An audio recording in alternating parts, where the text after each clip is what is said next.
Chapter 42. Ethan's POV. €74. 55 vouchers. The whole reason for the dinner was to get close to Angela. Before I arrived here, my phone had rang, and when I checked, I saw that it was Maya. I groaned, the thought of her irritating me as usual. These past few days, I've been irritated and disgusted by her. I saw things I didn't let myself see.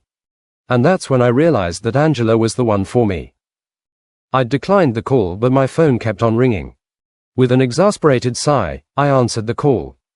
"What?" I said, trying hard not to explode. Her reply came instantly. "Where are you, Ethan? It's been 3 nights, 3 whole nights since you slept at home. Is this about Angela?" she asked, and I groaned. "You have every single thing you need there, Maya. Stop making a big deal. I'll be home late tonight. Don't wait up." But I ended the call before I could hear more arguments. I wasn't ready for that. The only thing on my mind was to get to Angela and spend time with her. But when I tried to kiss her, Angela pulled away from me like my touch had burned her. The rejection was sharp, immediate, and it pissed me off more than I expected. I was already opening my mouth to say something smooth, something apologetic, something that would pull her back into the familiar rhythm we'd always had, when her attention snapped past my shoulder. Her entire body changed. Stiffened. Her eyes widened, breath hitching like she'd just been caught doing something wrong. I followed her gaze. Liam's car. It was parked a few rows over, the engine running, his headlights cutting through the dim lot. And there he was, his hands clenched on the steering wheel, posture rigid, face unreadable behind the windshield. Satisfaction flooded through me. Perfect.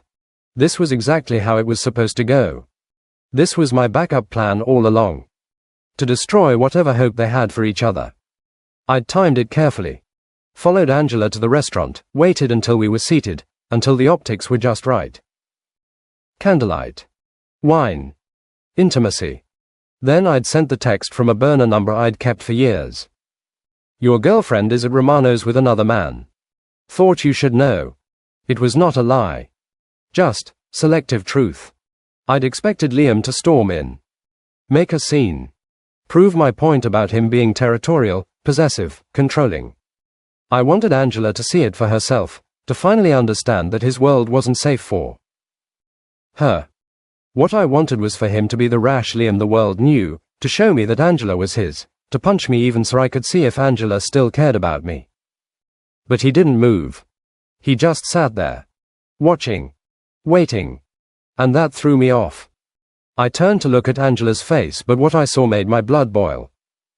Angela's guilt came instantly, written all over her face like she'd actually done something wrong. Which was absurd. We'd been having dinner. Work dinner. Nothing more. At least, nothing she'd agreed to. Unless, the thought hit me hard enough to make my jaw tighten. Unless her feelings for Liam weren't fake. Unless the Monday, January 26th gr. Chapter 42. Thing she'd insisted was just an arrangement, just convenience, had already crossed into something real.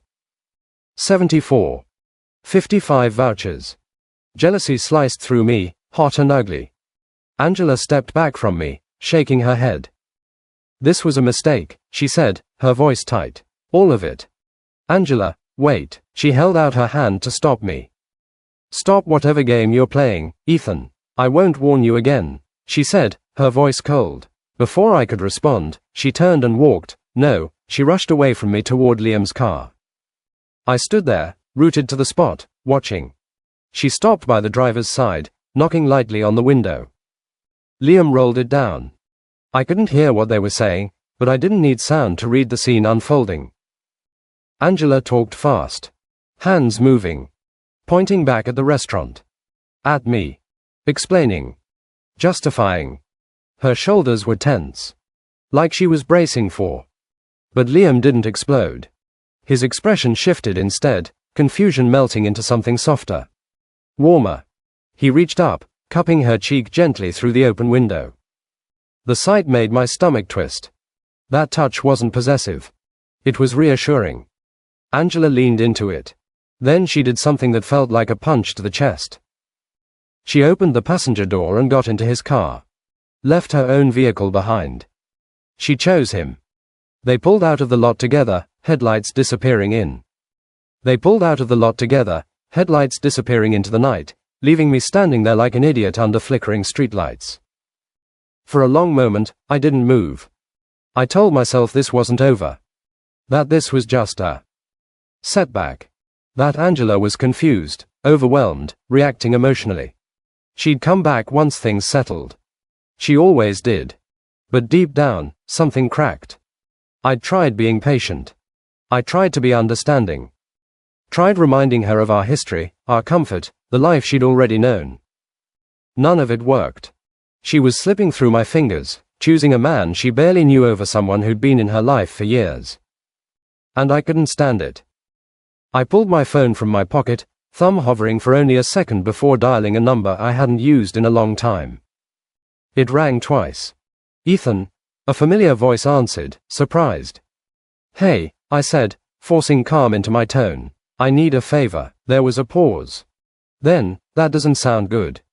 "I need information," I continued. "On Liam Kingston. Everything. Every secret, every mistake, every skeleton he's buried." A low chuckle.